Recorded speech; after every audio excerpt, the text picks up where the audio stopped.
नमस्कार. ग्रेट भेटमध्ये तुमचं मनपूर्वक स्वागत. आज आपल्या सोबत आहेत राजू शेट्टी, खासदार राजू शेट्टी. 80च्या दशकामध्ये शरद जोशींचं वर्णन योद्धा शेतकरी असं करण्यात आलं होतं. आज राजू शेट्टींचं वर्णन योद्धा शेतकरी असं केलं जात आहे. गेल्या वेळेला म्हणजे 2009 साली राजू शेट्टींची निवडणूक महाराष्ट्रात गाजली होती. लोकांच्या पाठिंब्यावर, लोकवर्गणीवर राजू शेट्टी साखर सम्राटांच्या गढीला सुरुंग लावून निवडून आले होते. म्हणूनच आज मी त्यांची मुलाखत घेतोय आणि त्यांना विचारणार आहे गेल्या 5 वर्षात काय झालं. आंदोलनातून ते संसदेत पोचले, संसदेचा त्यांचा अनुभव काय होता. राजू शेट्टी, स्वागत तुमचं IBN लोकमतमध्ये. मागची तुमची जी निवडणूक आहे ती एकूण महाराष्ट्राच्या निवडणुकांच्या इतिहासात नोंदली गेलेली आहे. त्यावेळेला तुम्ही ज्या पद्धतीने लढलात, लोकांच्या पाठिंब्यावर, लोकवर्गणीवर, सगळ्यांना माहिती आहे. त्याकडे आपण नंतर येऊया. पण मला यावेळेला असं विचारायचं आहे तुम्हाला की यंदाची तुमची निवडणूक खूप कठीण आहे असं मानलं जाते. माझ्या कानावर असं येतं आहे की तुम्हाला हरवण्याचा चंग बांधलेला आहे. साखर सम्राटांनी, महाराष्ट्रातल्या बड्या नेत्यांनी जातीपातीची गणितं केली जात आहेत, फूस लावली जाते. काय परिस्थिती आहे? एकतर महाराष्ट्र हा फुले शाहू आंबेडकरांचा महाराष्ट्र आहे. इथं जातीपातीची गणितं लागू होत नाहीत आणि त्यांना माझी जात काढून दे, आणखीन काही काढून दे, माझ्या जातीचा उमेदवार उभा करून दे. या ठिकाणी आता लढाई आहे ती महाराष्ट्रातील भ्रष्ट प्रस्थापित राजकारणी, विशेषतः साखर सम्राट विरुद्ध महाराष्ट्रातील या साखर सम्राटांच्याकडून पिडला गेलेला सामान्य शेतकरी आणि सामान्य माणूस, अशा प्रकारची ही लढाई आहे. आणि नेत्यांची एकजूट झालेली असेल, कारखानदारांची एकजूट झालेली असेल, त्यांनी गैरमार्गानं कमावलेला अमाप पैसा गोळा करून तो खर्च करून मला पराभूत करायची स्वप्न जरी रंगवलेली असली तरी मी तुम्हाला ठामपणानं सांगतो, मीच निवडून येणार आहे. हा माझा फाजील आत्मविश्वास नसून माझा जनतेवरचा विश्वास आहे. ही राजू शेट्टीची नसून ही लढाई सामान्य माणसाची आहे, सामान्य शेतकऱ्याची आहे आणि त्या लोकांनी ही निवडणूक हातात घेतलेली आहे. त्यामुळं मला अजिबात भीती वाटत नाही, भीती त्यांनाच वाटते. मला एक विचारायचं आहे की गेली तुमची जी निवडणूक आहे ही पूर्णपणे लोकांच्या पाठिंब्यावर तुम्ही लढवली होती. लोकांनी तुम्हाला वर्गणी काढून दिली. आताही काढतायत. आताही तीच परिस्थिती हो, आहे. हो. 5 वर्षात परिस्थिती बदललेली नाही बदललेली. कारण मी क्रांतिशन नाना पाटलांच्या जन्मगावी एडे मच्छिंद्री या गावी माझ्या प्रचाराचा शुभारंभ करतोय. त्या दिवशी मी माझ्या संपत्तीचं विवरणपत्र लोकांच्या समोर सांगणार आहे. गेल्या 5 वर्षामध्ये मला शासनाकडून 56 लाख रुपये पगार मिळाला आणि त्यातून कुटुंब कसं चालवलं याचा हिशेब देईन. 5 लाख रुपये मला शेतीतून उत्पन्न मिळालं आणि ह्या 60-61 लाखामध्ये माझं कुटुंब चालवून, संघटना चालवून गाडी घेतली मी. आणि एक म्हाडामध्ये मला लॉटरीमध्ये फ्लॅट मिळाला होता, त्याच्यावर कर्ज काढून मी तो फ्लॅट घेतला. ही विवरणपत्र मी लोकांच्या समोर सांगेन.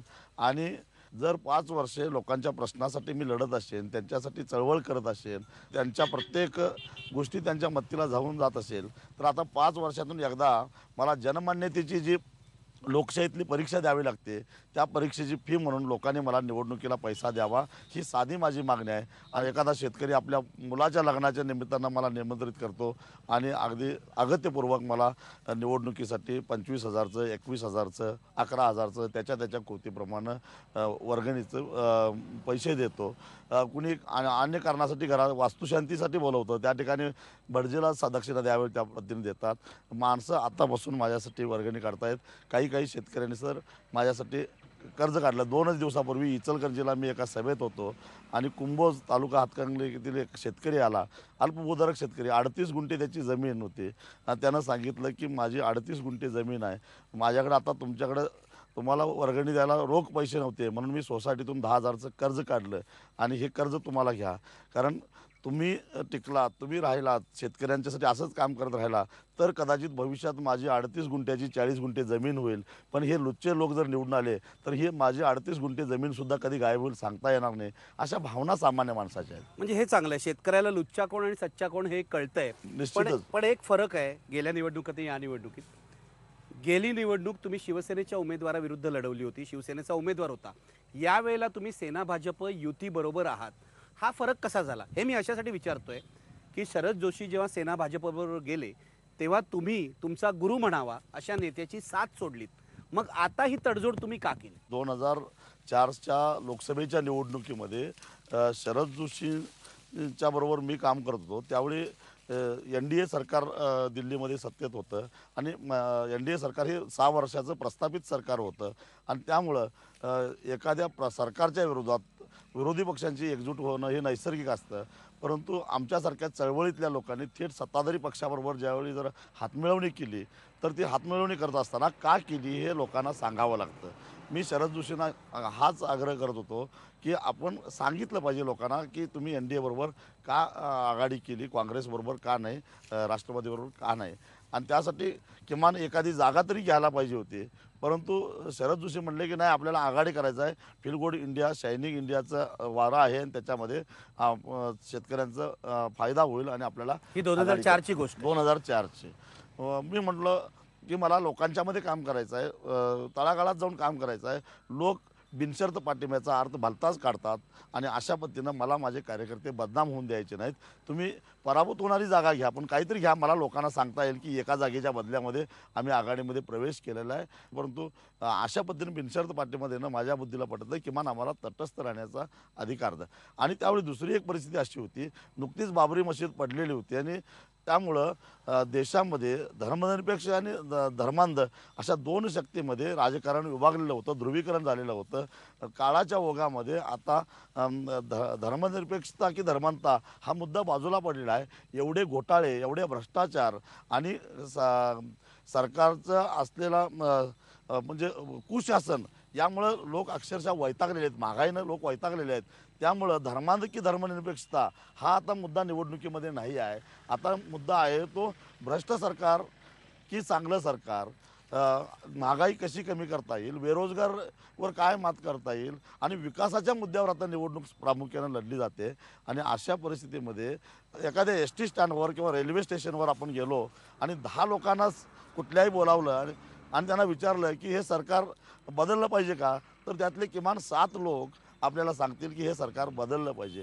पण त्या 7 लोकातला एखादा मनसेचा असू शकतो, एखादा भाजपचा असू शकतो, एखादा स्वाभिमानी शेतकरी संघटनेचा असू शकतो, एखादा शिवसेनेचा असतो. आम्ही जर अलग अलग लढलो तर मग या 7 लोकांच्यामध्ये विभागणी होईल आणि 3 लोक ज्यांच्या बाजूला आहेत ते पुन्हा निवडून येतील आणि त्याचं पाप मग माझ्यासारख्यांच्या माती मारलं जाईल की राजू शेट्टीनं महाराष्ट्रामध्ये ठिकठिकाणी स्वाभिमानी शेतकरी संघटनेचे उमेदवार उभे केले आणि मतविभागणी झाली विरोधकांच्यामध्ये आणि त्यामुळं विरोधकांचा पराभव झाला.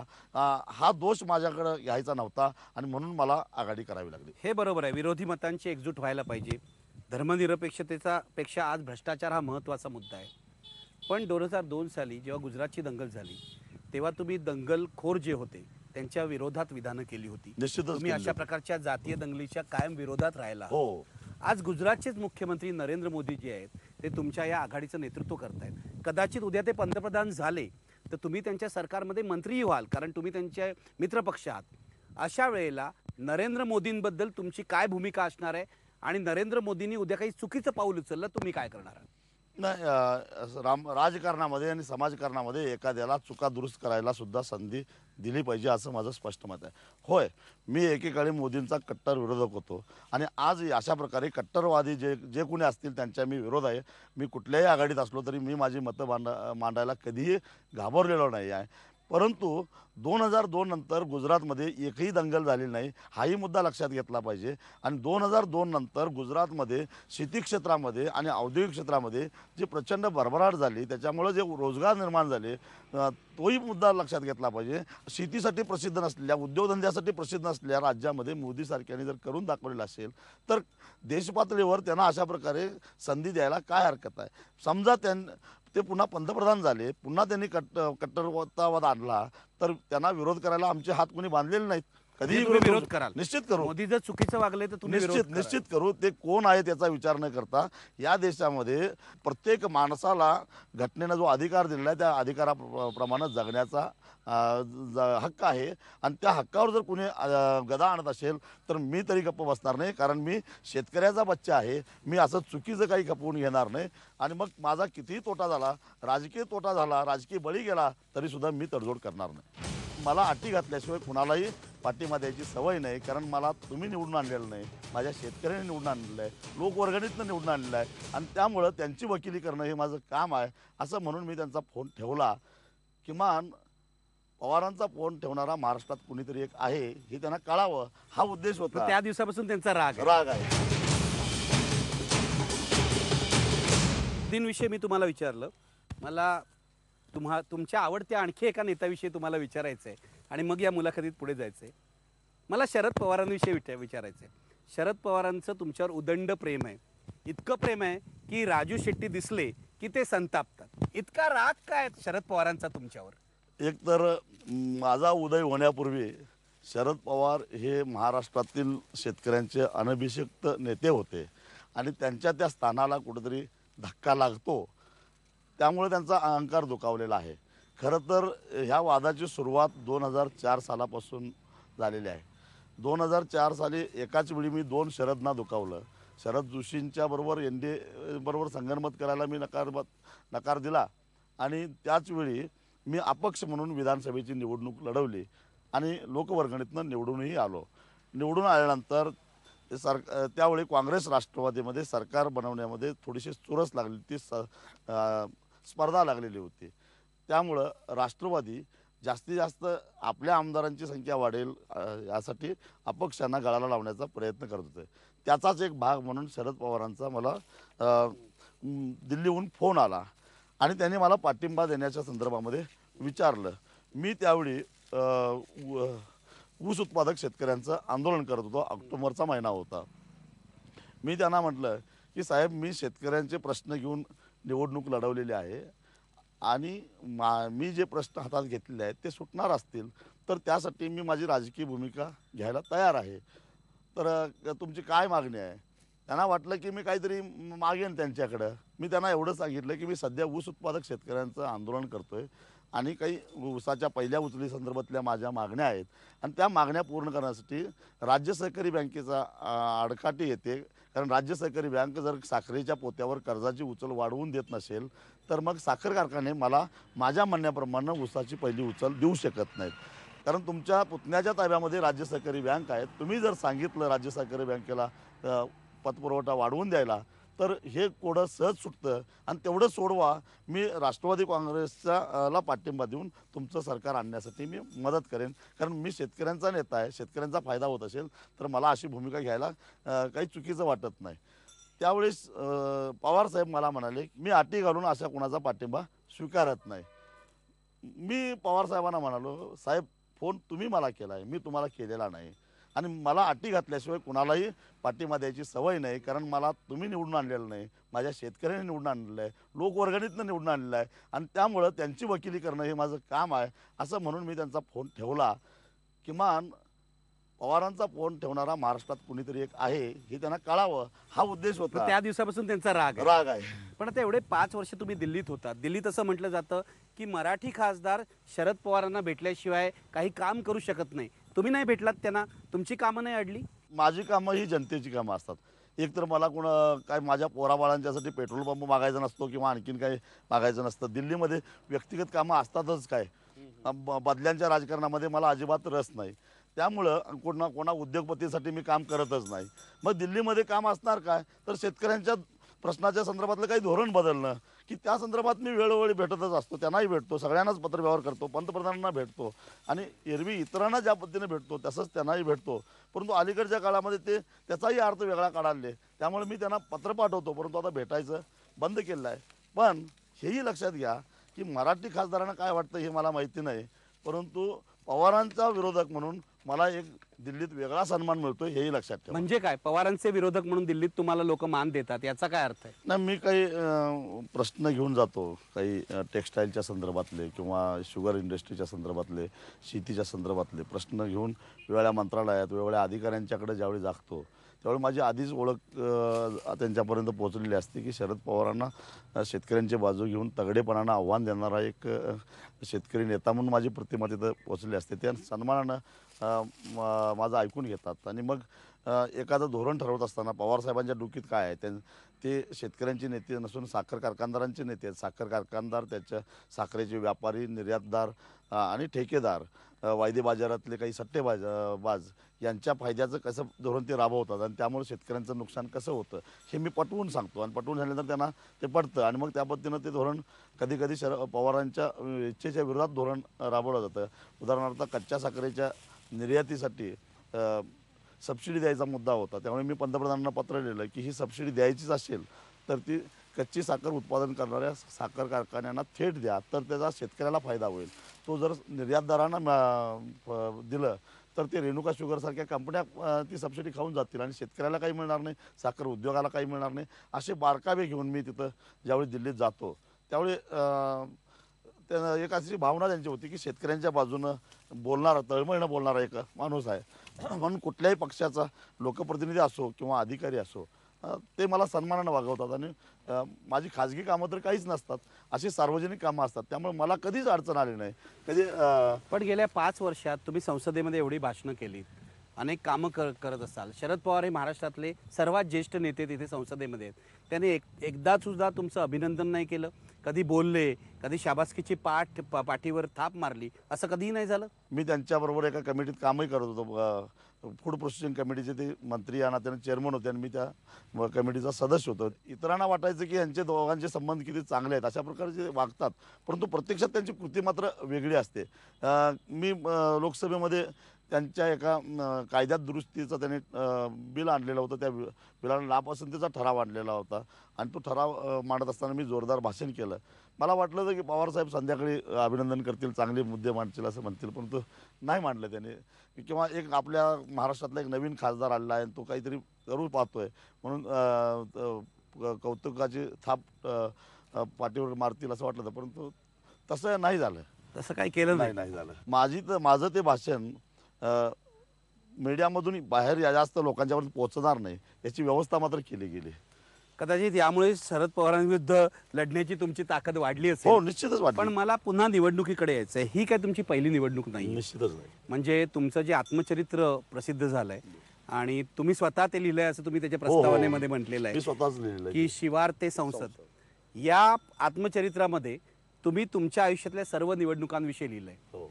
आणि मला वैशिष्ट्य हे दिसतं की तुम्ही जिल्हा परिषदेची निवडणूक लढवली 2002ला, 2004ला आमदारकीची निवडणूक लढवली आणि 2009ला खासदार म्हणून निवडून आलात. बरोबर. आणि आत्ताची निवडणूक, या 4 निवडणुकांमध्ये मला वैशिष्ट्य हे दिसतं, त्या सर्व निवडणुका या लोकांच्या पाठिंब्यावर तुम्ही निवडून आलेला आहात.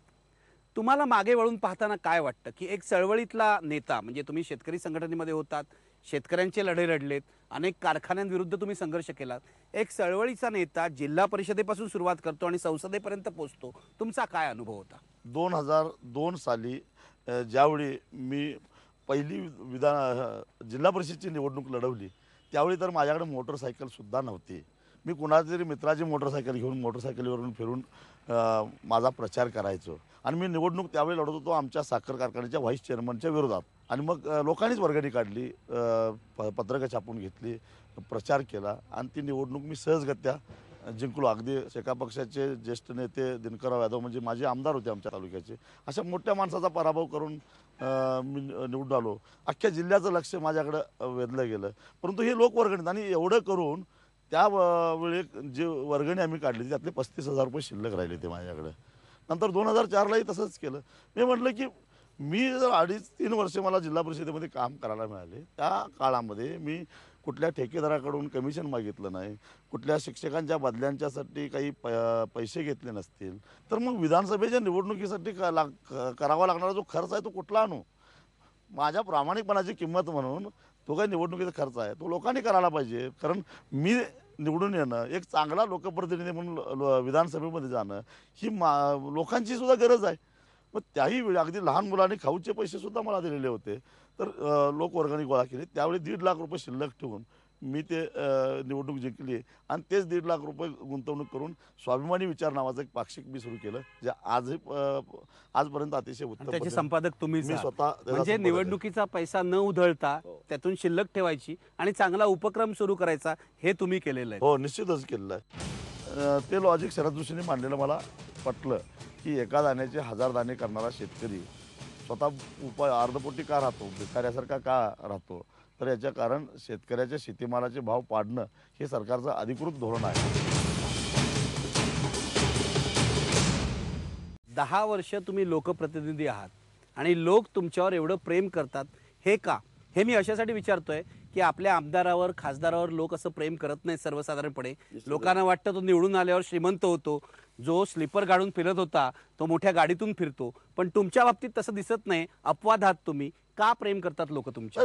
म्हणूनच मी मगाशी सांगितलं त्या पद्धतीने मी माझं आयुष्य हे एखाद्या खुल्या पुस्तकासारखं ठेवलेलं आहे आणि लोकांना मी प्रांजळपणाने सांगतो माझ्याकडे पैसे नाहीत म्हटल्यावर नाहीत, पण मी जर पैसा मिळवायचं ठरवलं तर मग मला काही तडजोडी कराव्या लागतील आणि त्या तडजोडी तर मला करायच्या नाहीत. आणि हा जो प्रांजळपणा मी माझ्या सार्वजनिक आयुष्यामध्ये खाजगी आयुष्यामध्ये ठेवला, त्यामुळं लोकांचं प्रेम वाटतं. इतकंच नाही तर माझ्याकडं सकाळी सकाळी दररोज किमान 100-150 लोक चहा प्यायला घरी असतात आणि मग त्या लोकांनाच वाटतं की आपला राजू शेट्टी आम्हाला येणाऱ्या प्रत्येक माणसाला चहा पाजतो. मग ह्याला साखर कुठली आणायची?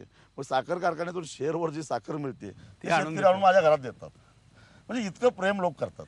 म्हणजे हा आपला माणूस आहे असं सगळ्या लोकांना वाटतं. मला तुम्हाला मागे घेऊन जायचंय. हे ठीक आहे, तुम्ही खासदार झालात, आमदार झालात, निवडणुका लढवल्यात, पण याची सुरुवात कशी झाली? कारण राजू शेट्टी काय अचानक एक दिवस कार्यकर्ते झाले नाहीत. तुमचीही शेती होती, घरामध्ये गरिबी होती असं मी वाचलेलं आहे. नेमकी सुरुवात कशी झाली? सुरुवात अशी झाली की माझं कॉलेज संपल्यानंतर अचानक माझे वडील वारले आणि वडील आमची शेती करत होते. ती शेती आता कुणी करायचा हा प्रश्न आमच्या भावंडांच्यामध्ये निर्माण झाला. मी तसा सगळ्यात लहान भाऊ असल्यामुळं माझ्या इतर भावांचं म्हणणं होतं की शेती नको करायला, शेती तोट्याची आहे आणि तू तुझे बुद्धी त्याच्यामध्ये खर्च करून आयुष्य उद्ध्वस्त करू नकोस, तुला चांगलं करिअर करता येईल. मग मला नोकरी करणं किंवा इतर काही करण्यापेक्षा मला जे मुळातच शेतीमध्ये आवड होती, त्याच्यामध्ये निर्मितीचा आनंद मला मिळेल असं वाटलं होतं. मी मोठ्या आत्मविश्वासानं शेती करायला सुरुवात केली. चांगली शेती करायला लागलो. एक चांगला शेतकरी म्हणून माझा नावलौकिक झाला. परंतु मी शेतीसाठी काढलेलं जे कर्ज आहे ते कर्ज काय माझं फिटायचंच नाही. कधी नैसर्गिक आपत्ती यायचं, कधी रोगानं बळी पडायचं, कधी बाजारभाव ढासळायचा आणि मला पीक कर्जही फेडता येत नाही अशी अवस्था झाली. आणि मग परत आणि मला भावांच्याकडे पैसे मागायला लागायचे आणि ते म्हणायचे की अरे तुला किती पैसे द्यायचे, तर तू शेतीतला पैसा आम्हाला देतच नाहीस आणि आमच्याकडूनच पैसे घेतोस. ही किती दिवस चालायचं? उद्या तुझं लग्न करायचं आहे, जरा आमचं ऐक आणि तू शेतीतून बाहेर पड. मला तो अपमान वाटला की मला असं वाटत होतं त्यावेळी की मी घेतलेला निर्णय चुकला असं कबूल करवत नव्हतं. मग मी ठरवलं की शेती फायद्याची आहे म्हणून मी पळ काढण्यापेक्षा ही शेती फायद्याची का नाही याच्या मुळाशी आपण जाण्याचा प्रयत्न करूया. आणि त्यातूनच शरद जोशींच्या संपर्कात गेलो आणि शरद जोशींच्या संपर्कात गेल्यानंतर मग एकूणच शेती अर्थव्यवस्था आणि त्याच्यामध्ये शेतकऱ्यांचं होणारं शोषण हे सगळं याचं शास्त्रशुद्ध शिक्षण मला मिळालं. आणि त्यानंतर मग मी चळवळीत आलो आणि चळवळीत आल्यानंतर मग मला पहिल्यापासून एक सवय आहे की कुठलीही गोष्ट करायची ती मनापासून करायची. मी त्या पद्धतीनं चळवळीत मनापासून रमलो, चळवळ करायला लागलो आणि मग चळवळ करायला लागल्यानंतर लोकांच्यामध्ये एकदम लोकप्रिय झालो, लोकांना आपला वाटायला लागलो. आणि त्यातूनच मग शरद जोशींनी अशी कल्पना मांडली की सरकारचं एखादं धोरण बदलण्यासाठी किती दिवस आपण रस्त्यावरची लढाई करायची, ही लढाई आपल्याला सभागृहापर्यंत नेली पाहिजे. हाही विचार मला पटला आणि त्यातून मी त्या पद्धतीनं काम करायला लागलो. शरद जोशींच्या आदेशावरून जिल्हा परिषदेची निवडणूक लढवली, ती जिंकली. याचा अर्थ शरद जोशी तुमचे पहिले गुरु हो, असं म्हणता येईल? हो. गुरुंनी तुम्हाला हे सगळं शिकवलं, पण त्याबरोबर तुम्ही वाचलंही असेल. कारण महाराष्ट्रात शेतकऱ्यांची चळवळ शरद जोशींच्या आधी होती. हो. कोणत्या वाचनाचा संस्कार, म्हणजे कशा प्रकारची पुस्तकं, आंदोलनांमध्ये जाऊन जे खुद्द प्रशिक्षण घेतलं, कशा प्रकारचा हा संस्कार तुमच्यावर झाला? नाही, शरद जोशींच्या संपर्कात गेल्यानंतर मला शेतीची शास्त्रशुद्धपणे लूट कशी होते याचं शिक्षण मिळालं आणि ते लॉजिक शरद जोशींनी मांडलेलं मला पटलं की एका दाण्याचे 1000 दाणे करणारा शेतकरी स्वतः अर्धपोटी का राहतो, भिकाऱ्यासारखा का राहतो, तर याचं कारण शेतकऱ्याच्या शेतीमालाचे भाव पाडणं हे सरकारचं अधिकृत धोरण आहे. कारण सरकारनं या देशातल्या जनतेला एक अभिवचन दिलं असतं की तुम्हाला अन्नधान्य आम्ही मुबलक आणि स्वस्त दरामध्ये पुरवू आणि मग मतपेटीवर डोळा ठेवून अशा पद्धतीनं सरकार धोरण राबवतं. जसं अलीकडं आता अन्न सुरक्षेच्या नावाखाली 1 रुपयाला ज्वारी आणि बाजरी देण्याचं भाषा करतं. चळवळी तरी अनेकांनी केल्या, महात्मा ज्योतिबांनी केली, ती चळवळ अतिशय योग्य होती. परंतु शेतकऱ्यांचा आसूडलेला त्यांनी शेतकऱ्यांचं अतिशय वास्तव चित्र शेतकऱ्यांच्या आसूडमध्ये लिहिलं. परंतु त्याच्यानंतरची जी पिढी चळवळीतली आली ते एकाच वेळी सगळ्यांना खुश करायला जात होते. म्हणजे शहरात जायचं आणि सांगायचं की अन्नधान्य स्वस्तात मिळालं पाहिजे, गहू तांदूळ स्वस्तात, गहू स्वस्त करा, गोडे तेल स्वस्त करा असे मोर्चे काढायचे आणि खेड्यात जाऊन म्हणायचं की शेतीमालाला भाव मिळायचं. पण कसं एकाच वेळी दोन्ही कसं शक्य होणार. परंतु आम्ही मात्र हे लोकांना पटवून द्यायचो की तुमच्या शेतीला भाव मिळत नाही, शेतीमालाला भाव मिळत नाही. म्हणजे नेमकं काय होतं की व्हॅल्यू ॲडिशन केल्यानंतर त्याचेच कशा किमती वाढतात. गव्हाची किंमत किती आहे, पण त्या गव्हाच्या मैद्यापासून तयार झालेल्या बिस्किटची किंमत किती आहे आणि मग पैसा कुठं कुठं मोडतो, हा सगळा हिशेब आम्ही सांगायचो.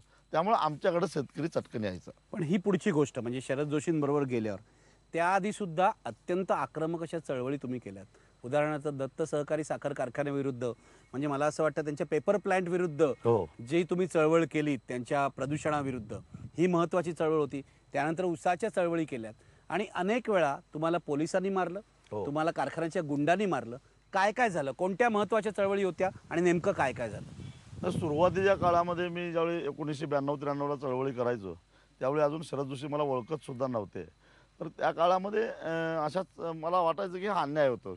एक साखर कारखाना गावात उभा राहिला ठीक आहे, परंतु त्या साखर कारखान्याचं प्रदूषित सांडपाणी थेट नदीत सोडल्यामुळं नदीतील मासे मरतायत. ते दुर्गंधीयुक्त पाणी आम्हाला प्यावं लागतं. गावातली माणसं आजारी पडले आहेत, परंतु कुणी त्याच्या विरोधात बोलायला तयार नाही. म्हणून मी गावातल्या तरुण पोरांना एकत्रित करून एक लढा उभा केला. आणि मग आतापर्यंत अनेक लढे असे मॅनेज झालेलेच होते. त्यामुळं गावातल्या सगळ्या जाणकार लोकांनी आम्हाला आमच्या त्या लढ्याला पाठिंबा द्यायचं ठरवलं आणि संपूर्ण गावाने एकमुखानं पाठिंबा दिल्यामुळं आमचं तर लढा 3-4 महिने चालला आणि शेवटी आम्ही ती पेपर मिल व्यवस्थापनाला बंद करायला भाग पाडलं.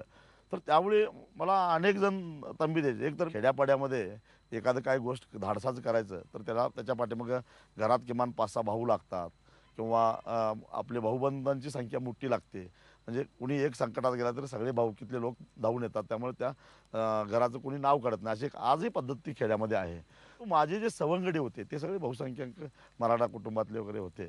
त्यामुळे मला अशी कधीच भीती वाटली नाही आणि आम्ही लढलो. आम्हाला तंबी दिली तर त्याला आरेला कार्यसुद्धा केलं. नंतर हळूहळू लोकांच्या लक्षात आलं की हा चुणचुणीत मुलगा, ह्याला पाठिंबा दिला पाहिजे. परंतु साखर कारखानदारांची दडपशाही इतकी मोठी की उघड पाठिंबा आम्हाला कुणी द्यायचं नाही.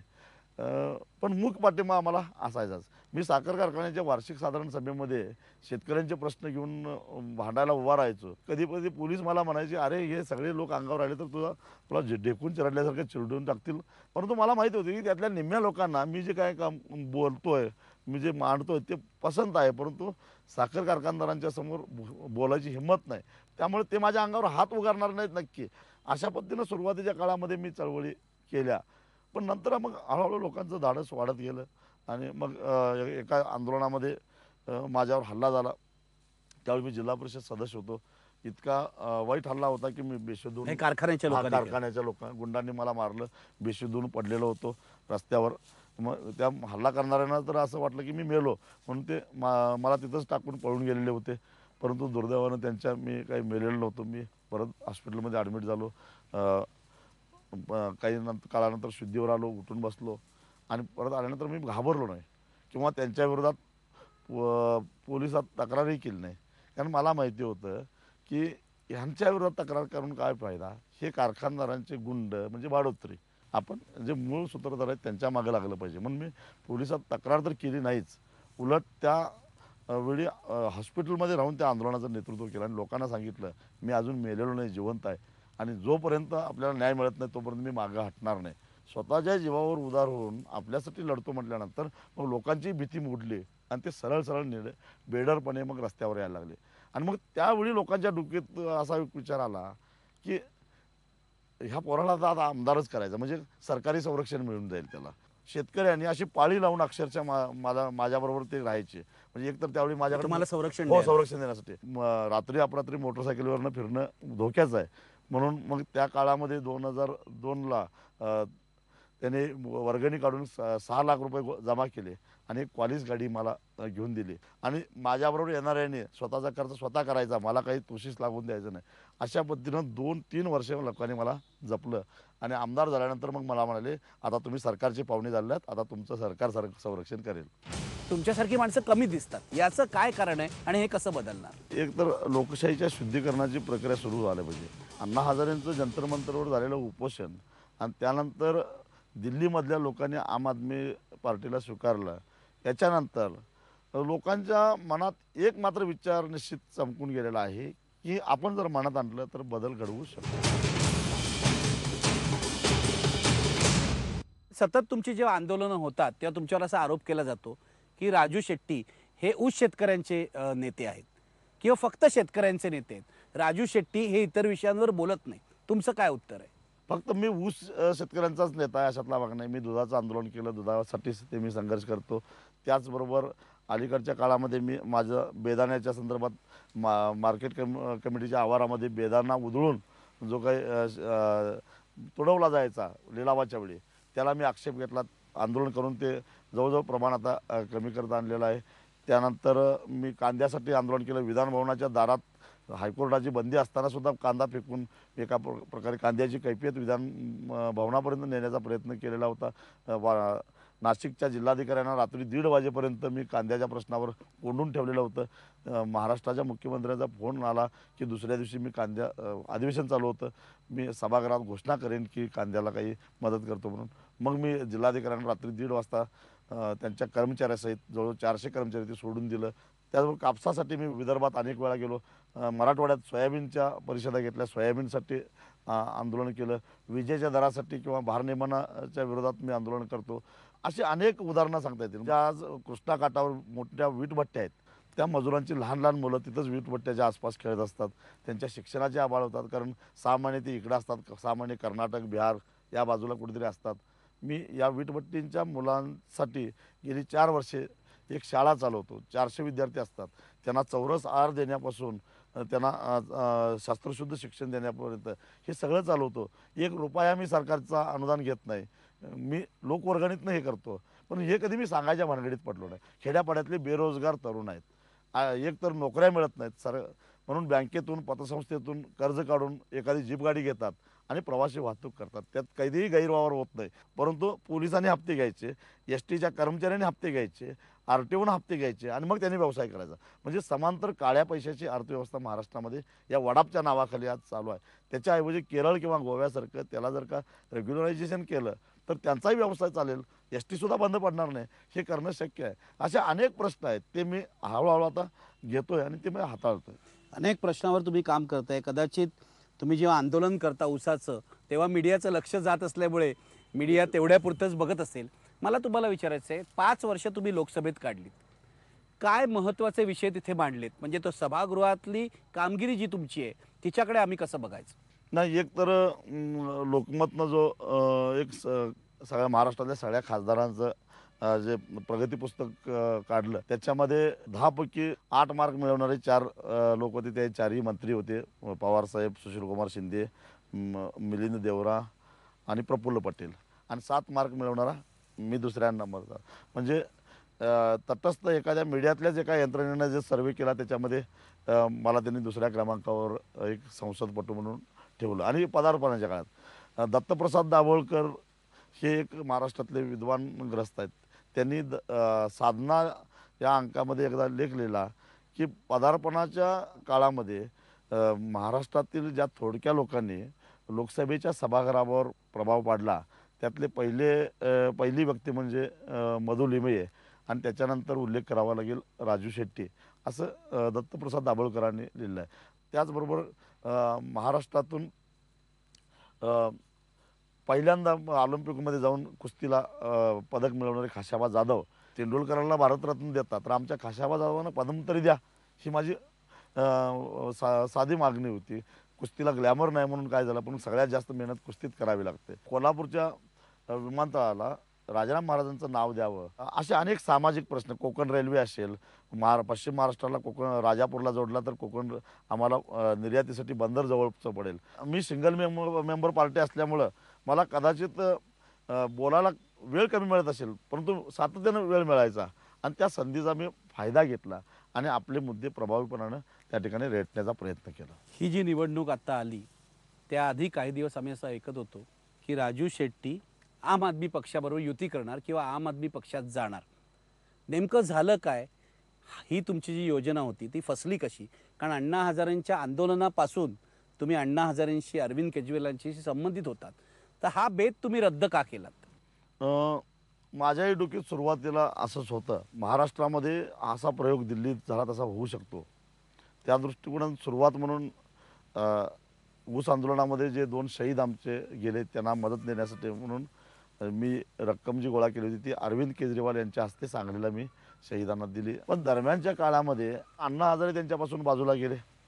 अण्णांचं आणि त्यांच्यामध्ये अंतर पडलं. अण्णांच्याबरोबर असणारे मेधाताई असतील किंवा विश्वंभर चौधरी असतील, हे सगळे आमचे जुने सवंगडी हे बाजूला गेले. परत नवीन मयांक गांधी आणि अंजली दमाले यासारखी काही माणसं आली. त्यांना काय ग्रामीण महाराष्ट्राचे नाळ समजले असं मला काय वाटलं नाही. आणि माझा प्रयत्न होता की आम आदमी पार्टीचं जर इथं रुजवायचं असेल तर तळागाळामध्ये काम करणाऱ्या सगळ्या लोकांना, जसा मारुती बापकर त्यांना पिंपरी चिंचवडला मिळाला, तशी माणसं जुडली पाहिजेत, तशी माणसं एकत्रित आणली पाहिजेत आणि त्यासाठी प्रयत्न करणं गरजेचं आहे. परंतु दुर्दैवानं होतं असं आहे की एखादा नवा विचार ज्यावेळी येऊ पाहतो त्यावेळी सतत प्रसिद्धीच्या आणि कॅमेरासमोर राहण्याची सवय असणारी माणसं त्याच्यामध्ये मुसंडी मारतात आणि जो खरा तळमळीचा कार्यकर्ता असतो तो बाजूला पडतो आणि मग तो विचार बाजूला पडतो. मला वाटतं आम आदमी पार्टीचं काहीच असं व्हायला लागलं आणि मलाच त्यांनी अट घातली की तुम्हाला सगळं सोडावं लागेल. मी निवडून आणलेल्या लोकांना बांधून ठेवता यावं म्हणून स्वाभिमानी पक्ष नावाचा एक पक्ष मी रजिस्टर करून ठेवलेला आहे. आता हे सगळं आम आदमी पार्टीमध्ये विलीन करायचं. बरं, ही माणसं पूर्ण नवीन विलिनीकरणानंतर पुढं काय होणार, आम आदमी पार्टीची ग्रामीण भागामधली भूमिका काय असणार आहे, शेतकऱ्यांच्याबद्दल धोरण काय असणार आहे, दलितांच्याबद्दल धोरण काय असणार आहे, ओबीसी बद्दल काय धोरण असणार आहे, आरक्षणाबद्दल काय, अनेक सामाजिक प्रश्न आहेत, त्या संदर्भातली सुस्पष्टता नाही. त्याच्याऐवजी मी म्हटलं की आपण आधी आघाडी करू आणि आघाडीच्या माध्यमातून एकत्रित काम करू आणि आपले एक विचार जर जुळले तर आपोआपच विलिनीकरण होईल. त्यासाठी वेगळं चूल मांडायची गरजच नाही. परंतु ते म्हणाले की विलिनीकरणच व्हायला पाहिजे. मग मात्र मी माझा वेगळा विचार मांडला. मग मला तुम्हाला विचारायचं आहे, तुम्ही हे जे काम करताय हे अपवादात्मक आहे. तुमच्यासारखे खासदार किंवा आमदार खूप कमी आहेत. आजूबाजूच्या राजकारणात जे चालले, पैशाचा प्रभाव आहे, लोकप्रतिनिधी कसे उद्दामपणे वागतात तुम्ही बघताय. हे कसं बदलणार? म्हणजे तुमच्यासारखा माणूस बेटासारखा असतो.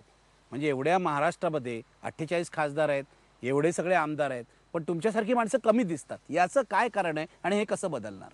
नाही, एक 2-3 गोष्टी व्हायला पाहिजे. एक तर लोकशाहीच्या शुद्धीकरणाची प्रक्रिया सुरू झाली पाहिजे. आम आदमीचं कुणी काही म्हणो की अण्णा हजारेंचं जंतर मंतरवर झालेलं उपोषण आणि त्यानंतर दिल्लीमधल्या लोकांनी आम आदमी पार्टीला स्वीकारलं, याच्यानंतर लोकांच्या मनात एक मात्र विचार निश्चित चमकून गेलेला आहे की आपण जर मनात आणलं तर बदल घडवू शकतो. आणि जे लोक मतदाना दिवशी मतदान करण्यापासून वंचित राहतात, बाजूला राहतात, त्यांनी जर का पुढं होऊन एक सामाजिक बांधिलकी म्हणून मतदान करायचं ठरवलं तर चांगले लोक निवडणूक लढवण्याचं धाडस करतील. आता होतं का, ज्याच्याकडं जात आहे, ज्याच्याकडं गुंड आहेत, ज्याच्याकडं पैसा आहे आणि ज्याच्याकडं थोडंफार 5-10 मताचं बॅलन्स देणारा पक्ष आहे, असे लोक मग या साठाच्या गणितामध्ये सहज पास होतात. कारण 100 लोकांपैकी 60 लोक मतदान करणार. त्याच्याऐवजी हे जे घरात बसणारे 40 लोक आहेत, ज्याला समाजाची नाळ समजलेले आहे आणि समाजाला नेतृत्व देण्याची ज्याच्यामध्ये धमक आहे, असा माणूस निवडून जर त्याला उभा केला आणि त्याच्यावर निवडणुकीचा खर्च पडणार नाही याची हमी घेतली तर चांगली माणसं निवडून जातील.